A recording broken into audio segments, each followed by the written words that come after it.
आज से देश की हलचल और बढ़ गई है क्योंकि देश में अब लोकसभा इलेक्शंस की वोटिंग प्रोसेस जो शुरू हो चुकी है। 19 अप्रैल को जहां देश के कई इलाकों में मतदान की प्रक्रिया चलेगी, वहीं बीते दिन देश की टॉप कोर्ट में कई हीटेड आर्ग्यूमेंट्स देखने को मिले, जब ईवीएम के मुद्दे पर petitioners such as senior advocates Prashant Bhushan, Gopal Shankar Narayan ने अपनी बात रखी थी और एक फास्ट एक्शन लेते हुए जस्टिस संजीव खन्ना और दीपांकर दत्ता की बेंच ने इस मामले में अपना फैसला रिजर्व कर लिया। हालांकि इस केस में फैसला रिजर्व करने के बाद एक अलग हलचल देखने को मिली है, जब लोगों ने जस्टिस संजीव खन्ना को सोशल मीडिया में ट्रोल करना शुरू कर दिया और इस केस में अब सीजेआई डीवाई चंद्रचूड़ को भी शामिल कर लिया गया है, जिन्हें भी काफी बैकलैश मिला है। जी हाँ, आपने सही सुना। अब आप सोच भी रहे होंगे कि भला इस केस में सीजेआई डीवाई चंद्रचूड़ की बात कैसे उठी है। तो असल में कई लोगों को चाहिए था कि ईवीएम जैसे इम्पोर्टेंट टॉपिक की सुनवाई और कोई नहीं बल्कि देश की सीजेआई करे, लेकिन ऐसा नहीं होने की वजह से देश में एक अलग आक्रोश देखने को मिला है, जो लोगों ने एक्स पर पोस्ट करते हुए शेयर किया। How many of you wanted CJI DY Chandrachud to hear the EVM VVPAT issue in Supreme Court? पर सवाल यहाँ ये पैदा हो रहा है कि भला लोगों को सीजेआई ही क्यों चाहिए थे? क्या जस्टिस संजीव खन्ना और दीपांकर दत्ता की हियरिंग में कुछ कमी रह गई थी? और आखिरकार जस्टिस संजीव खन्ना ट्रोल क्यों हो रहे हैं? तो असल में हियरिंग के दौरान हुए कुछ कन्वर्सेशंस ने लोगों को शॉक में डाल दिया है, जो कि अब सर्कुलेट हो रहे हैं।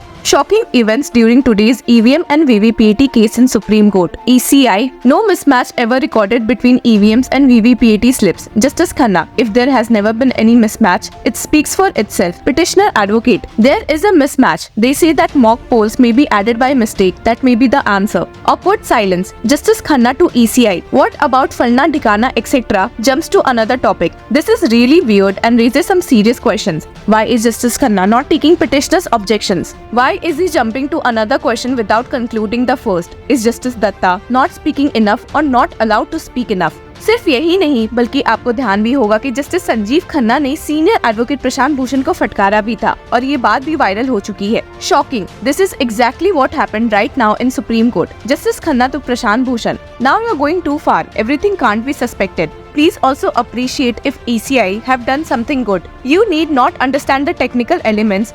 Voter has to be satisfied with the explanation given by ECI. This is the state of judiciary. Black day for democracy.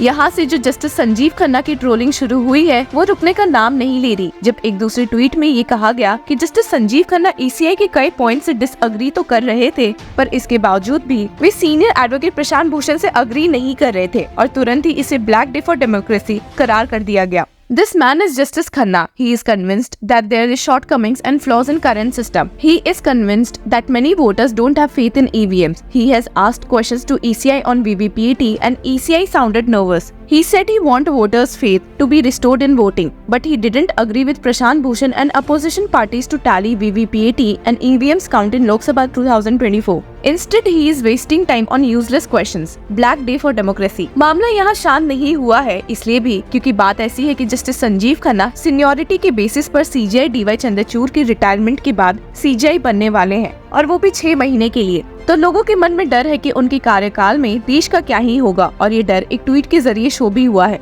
There is talk that Justice Khanna will replace CJI Chandrachud. Because of Khanna, transparency couldn't be achieved in the electoral process and EVMs and VVPAT would not be counted. As soon as he becomes Chief Justice, we will have to give up hope of justice. और एक दूसरे tweet से वापस से justice Sanjeev Khanna पर शक बढ़ाते हुए ट्वीट किया गया है। People's trust in the country's electoral process could have remained intact and the entire process could have remained transparent. But this was not possible because of Justice Khanna. Shame. और एक बार फिर से सीजेआई डीवाई चंद्रचूड़ को इस मामले में backlash मिला कि उनके अंडर ये कैसा सिस्टम चल रहा है और कैसे जजेस आ रहे हैं। Big breaking. The Supreme Court concludes the hearing on EVMs and VVPAT case and resumed the judgment. There is no doubt whatsoever what the final judgment is going to be. But no matter what, this will be remembered as a big black mark on the face of the Indian judicial system. CJI Chandrachud seriously needs to do some internal system cleaning. He is the only hope. The sooner it's done, the better. अब इन सारी बातों में कितनी सच्चाई है, इसका फैसला हम आप पर छोड़ते हैं। पर ऐसे एक सुप्रीम कोर्ट के जज को ट्रोल करना जुडिशरी पर एक गलत असर डालता है। ये मामला और सीरियस हो जाता है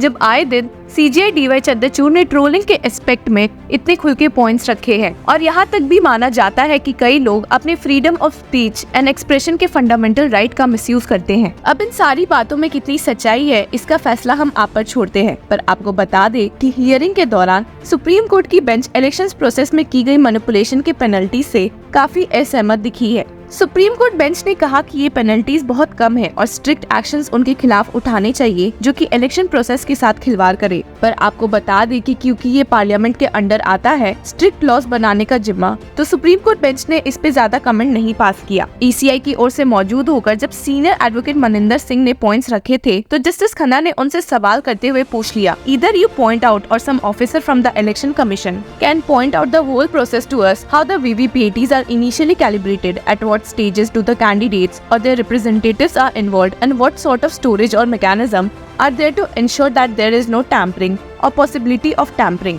ये बातें सुनकर सीनियर एडवोकेट मनिंदर सिंह ने सुप्रीम कोर्ट का ध्यान कुछ लॉज की तरफ लाया जो पनिशमेंट देते हैं इलेक्टोरल प्रोसेस के साथ छेड़छाड़ करने के लिए, जिसमें से sections 177 and 182 of the Indian Penal Code and sections 131 and 136 of the Representation of the People Act मौजूद है। हालांकि जब जस्टिस खन्ना ने ऑब्जर्व किया कि सेक्शन 177 ऑफ IPC के तहत सिर्फ मैक्सिमम 2 साल की सजा है तो वे काफी चिंतित हो गए और कहने पर मजबूर हो गए कि it's not in our domain but some penalty must be involved as far as misconduct of any polling officer or presiding officer is concerned, that should be with criminal. This 177 you are saying it's 2 years but anyway it's not in our domain. जिन्हें नहीं पता उन्हें बता दे कि section 177 of IPC deals with whoever being legally bound to furnish information on any subject to any public servant as such furnishes as true information on the subject which he knows or has reason to believe to be false shall be punished with simple imprisonment for a term which may extend to 6 months or with fine which may extend to 1,000 rupees or with both,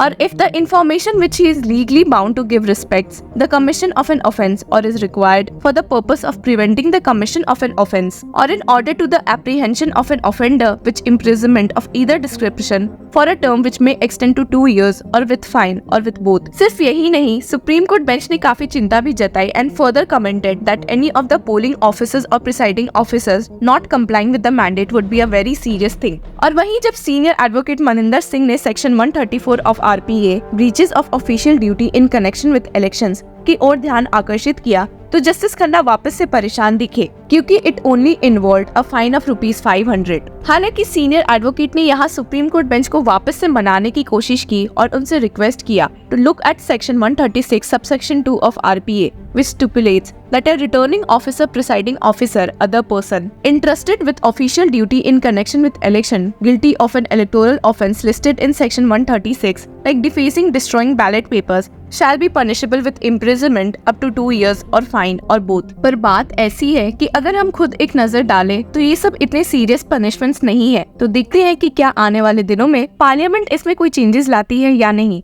till then keep following law chakra.